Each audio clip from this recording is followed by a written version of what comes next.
The Man in the Iron Mask, by Alexandre Dumas. Chapter 4. The Patterns. During all this time the noble mob was slowly heaving away, leaving at every angle of the counter either a murmur or a menace, as the waves leave foam or scattered seaweed on the sands, when they retire with the ebbing tide. In about 10 minutes Molière reappeared, making another sign to D'Artagnan from under the hangings. The latter hurried after him, with Porthos in the rear, and after threading a labyrinth of corridors, introduced him to M.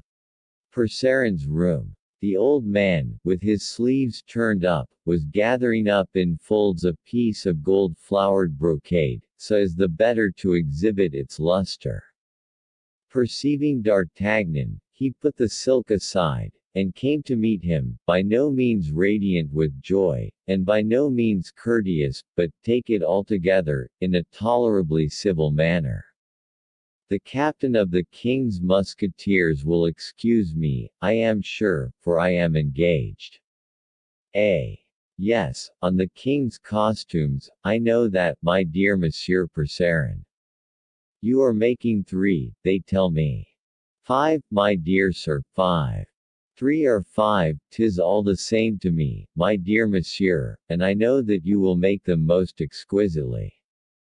Yes, I know. Once made they will be the most beautiful in the world, I do not deny it, but that they may be the most beautiful in the world, they must first be made, and to do this, captain, I am pressed for time. Oh, bah! There are 2 days yet, 'tis much more than you require, Monsieur Percerin, said D'Artagnan, in the coolest possible manner. Percerin raised his head with the air of a man little accustomed to be contradicted, even in his whims, but D'Artagnan did not pay the least attention to the airs which the illustrious tailor began to assume. My dear M. Percerin, he continued, I bring you a customer. Ah! Ah! Exclaimed Percerin, crossly. Le Baron du Ballon de Brachou de Pierrefonds, continued D'Artagnan. Percerin attempted a bow, which found no favor in the eyes of the terrible Porthos, who, from his first entry into the room, had been regarding the tailor askance. A very good friend of mine, concluded D'Artagnan. I will attend to monsieur, said Percerin, but later. Later. But when? When I have time. You have already told my valet as much, broke in Porthos, discontentedly. Very likely, said Percerin, I am nearly always pushed for time. My friend, returned Porthos, sententiously, there is always time to be found when one chooses to seek it. Percerin turned crimson, an ominous sign indeed in old men blanched by age. Monsieur is quite at liberty to confer his custom elsewhere. Come, come, Percerin, interposed D'Artagnan, you are not in a good temper today. Well, I will say one more word to you, which will bring you on your knees. Monsieur is not only a friend of mine, but more, a friend of M. Fouquet's. Ah! Ah! Exclaimed the tailor, that is another thing. Then turning to Porthos, Monsieur le Baron is attached to the superintendent. He inquired. I am attached to myself, shouted Porthos, at the very moment that the tapestry was raised to introduce a new speaker in the dialogue. Molière was all observation, D'Artagnan laughed, Porthos swore. My dear Percerin, said D'Artagnan, you will make a dress for the Baron. 'Tis I who ask you. To you I will not say nay, captain. But that is not all, you will make it for him at once. 'Tis impossible within 8 days. That, then, is as much as to refuse, because the dress is wanted for the fête at Vaux. I repeat that it is impossible, returned the obstinate old man. By no means, dear Monsieur Percerin, above all if I ask you, said a mild voice at the door, a silvery voice which made D'Artagnan prick up his ears. It was the voice of Aramis. Monsieur d'Herblay! Cried the tailor. Aramis, murmured D'Artagnan. Ah! Our bishop! Said Porthos. Good morning, D'Artagnan. Good morning, Porthos. Good morning, my dear friends, said Aramis. Come, come, M. Percerin, make the Baron's dress, and I will answer for it you will gratify M. Fouquet. And he accompanied the words with a sign, which seemed to say, agree, and dismiss them. It appeared that Aramis had over Master Percerin an influence superior even to D'Artagnan's, for the tailor bowed in assent, and turning round upon Porthos, said, go and get measured on the other side. Porthos colored in a formidable manner. D'Artagnan saw the storm coming, and addressing Molière, said to him, in an undertone, you see before you, my dear monsieur, a man who considers himself disgraced. If you measure the flesh and bones that heaven has given him, study this type for me, Master Aristophanes, and profit by it. Molière had no need of encouragement, and his gaze dwelt long and keenly on the Baron Porthos. Monsieur, he said, if you will come with me, I will make them take your measure without touching you. Oh! Said Porthos, how do you make that out, my friend? I say that they shall apply neither line nor rule to the seams of your dress. It is a new method we have invented for measuring people of quality, who are too sensitive to allow low-born fellows to touch them. We know some susceptible persons who will not put up with being measured, a process which, as I think, wounds the natural dignity of a man, and if perchance monsieur should be one of these. Corberf. I believe I am, too. Well, that is a capital and most consolatory coincidence, and you shall have the benefit of our invention. But how in the world can it be done? Asked Porthos, delighted. Monsieur, said Molière, bowing, if you will deign to follow me, you will see. Aramis observed this scene with all his eyes. Perhaps he fancied from D'Artagnan's liveliness that he would leave with Porthos, so as not to lose the conclusion of a scene well begun. But, clear-sighted as he was, Aramis deceived himself. Porthos and Molière left together, D'Artagnan remained with Percerin. Why? From curiosity, doubtless, probably to enjoy a little longer the society of his good friend Aramis. As Molière and Porthos disappeared, D'Artagnan drew near the Bishop of Vannes, a proceeding which appeared particularly to disconcert him. A dress for you, also, is it not, my friend? Aramis smiled. No, said he. You will go to Vaux, however. I shall go, but without a new dress. You forget, dear D'Artagnan, that a poor bishop of Vannes is not rich enough to have new dresses for every fête. Bah! Said the musketeer, laughing, and do we write no more poems now either? Oh! D'Artagnan, exclaimed Aramis, I have long ago given up all such tomfoolery. True, repeated D'Artagnan, only half convinced.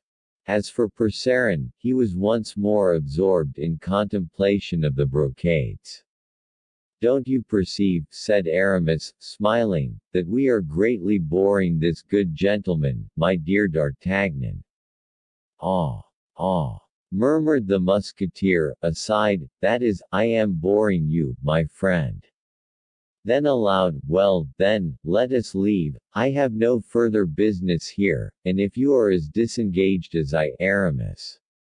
No, not I wished. Ah! You had something particular to say to M. Percerin. Why did you not tell me so at once? Something particular, certainly, repeated Aramis, but not for you, D'Artagnan. But, at the same time, I hope you will believe that I can never have anything so particular to say that a friend like you may not hear it. Oh, no, no.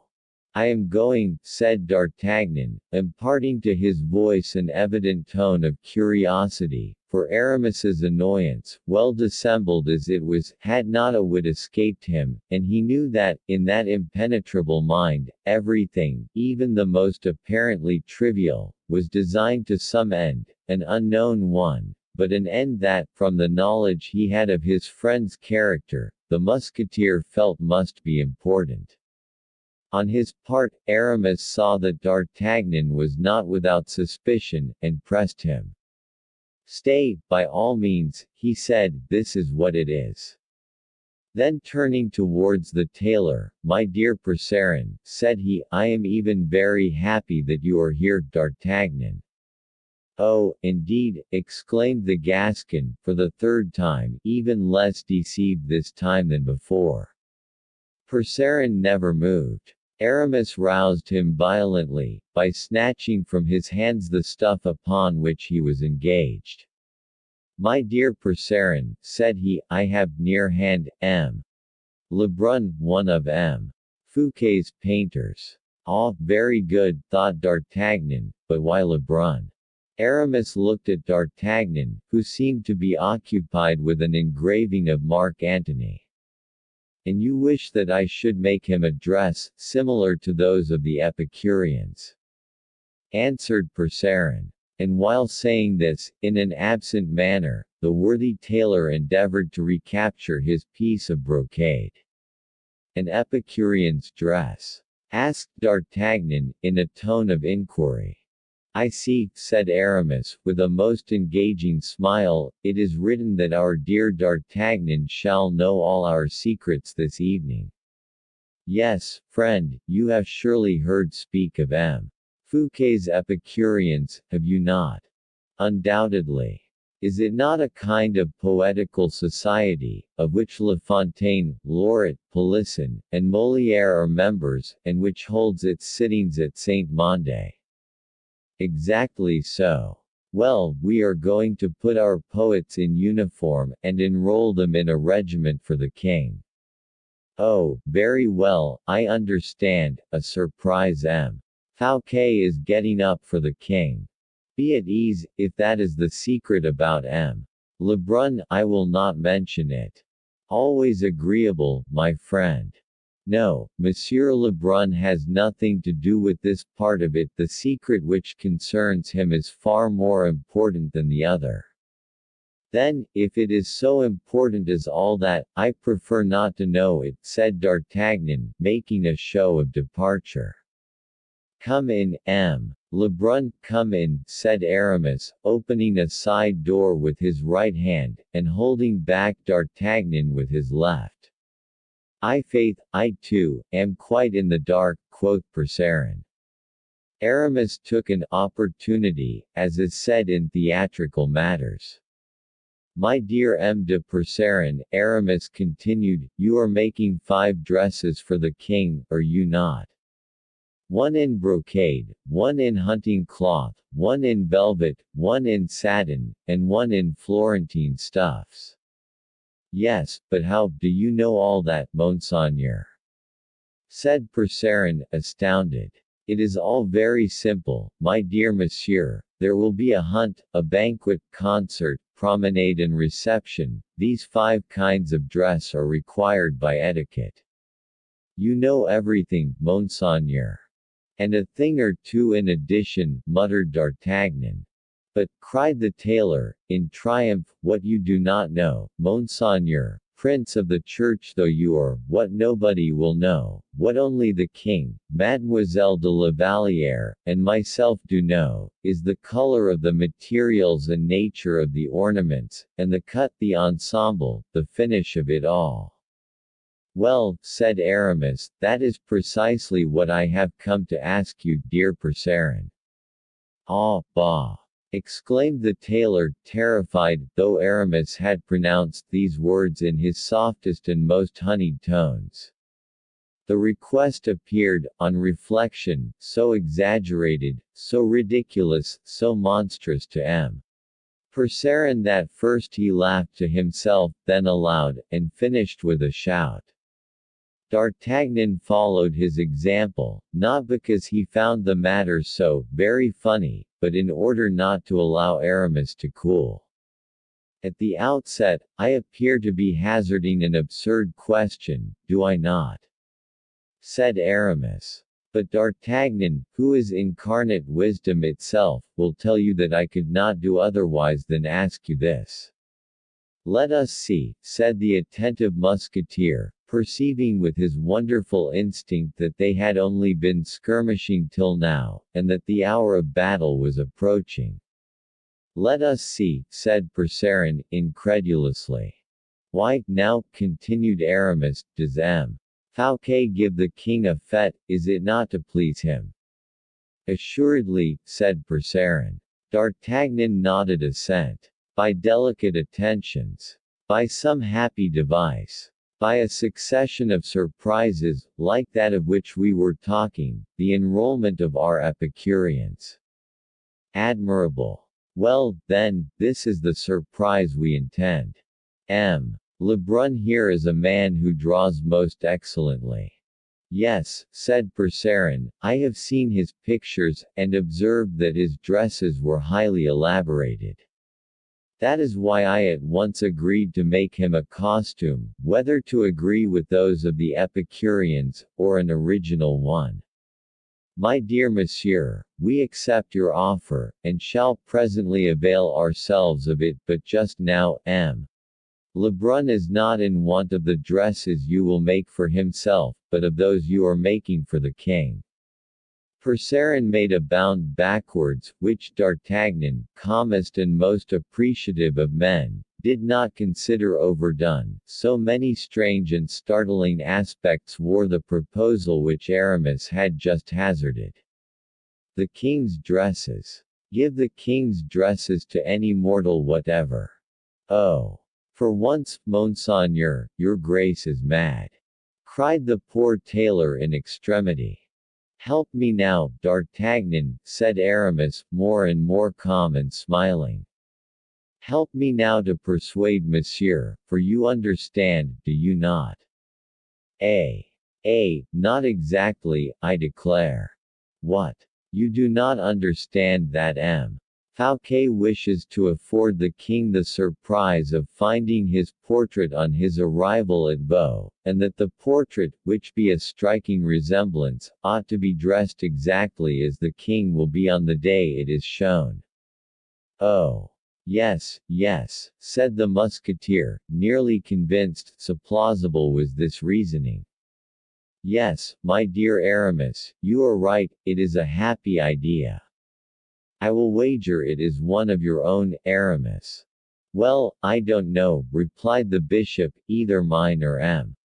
Fouquet's. Then scanning Percerin, after noticing D'Artagnan's hesitation, well, Monsieur Percerin, he asked, what do you say to this? I say, that you are doubtless free to refuse. I know well, and I by no means count upon compelling you, my dear monsieur. I will say more, I even understand all the delicacy you feel in taking up with M. Fouquet's idea, you dread appearing to flatter the king. A noble spirit, M. Percerin, a noble spirit. The tailor stammered. It would, indeed, be a very pretty compliment to pay the young prince, continued Aramis, but as the surintendant told me, if Percerin refuse, tell him that it will not at all lower him in my opinion, and I shall always esteem him, only, repeated Percerin, rather troubled. Only, continued Aramis, I shall be compelled to say to the king, you understand, my dear Monsieur Percerin, that these are M. Fouquet's words, I shall be constrained to say to the king, sire, I had intended to present your majesty with your portrait, but owing to a feeling of delicacy, slightly exaggerated perhaps, although creditable, M. Percerin opposed the project. Opposed! Cried the tailor, terrified at the responsibility which would weigh upon him, I to oppose the desire, the will of M. Fouquet when he is seeking to please the king. Oh, what a hateful word you have uttered, Monseigneur. Oppose. Oh, 'tis not I who said it, heaven have mercy on me. I call the captain of the musketeers to witness it. Is it not true, Monsieur d'Artagnan, that I have opposed nothing? D'Artagnan made a sign indicating that he wished to remain neutral. He felt that there was an intrigue at the bottom of it, whether comedy or tragedy. He was at his wits' end at not being able to fathom it, but in the meanwhile wished to keep clear. But already Percerin, goaded by the idea that the king was to be told he stood in the way of a pleasant surprise, had offered Lebrun a chair, and proceeded to bring from a wardrobe 4 magnificent dresses, the 5th being still in the workman's hands.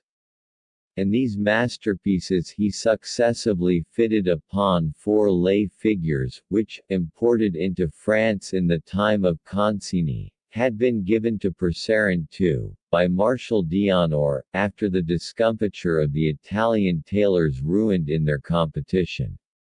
The painter set to work to draw and then to paint the dresses. But Aramis, who was closely watching all the phases of his toil, suddenly stopped him. I think you have not quite got it, my dear Lebrun, he said. Your colors will deceive you, and on canvas we shall lack that exact resemblance which is absolutely requisite. Time is necessary for attentively observing the finer shades. Quite true, said Percerin, but time is wanting, and on that head, you will agree with me, Monseigneur, I can do nothing. Then the affair will fail, said Aramis, quietly, and that because of a want of precision in the colors. Nevertheless, Lebrun went on copying the materials and ornaments with the closest fidelity, a process which Aramis watched with ill-concealed impatience. What in the world, now, is the meaning of this imbroglio? The musketeer kept saying to himself. That will never do, said Aramis. Lebrun, close your box, and roll up your canvas. But, monsieur, cried the vexed painter, the light is abominable here. An idea, Lebrun, an idea. If we had a pattern of the materials, for example, and with time, and a better light. Oh, then, cried Lebrun, I would answer for the effect. Good. Said D'Artagnan, this ought to be the knotty point of the whole thing, they want a pattern of each of the materials. Mordioux. Will this Percerin give in now?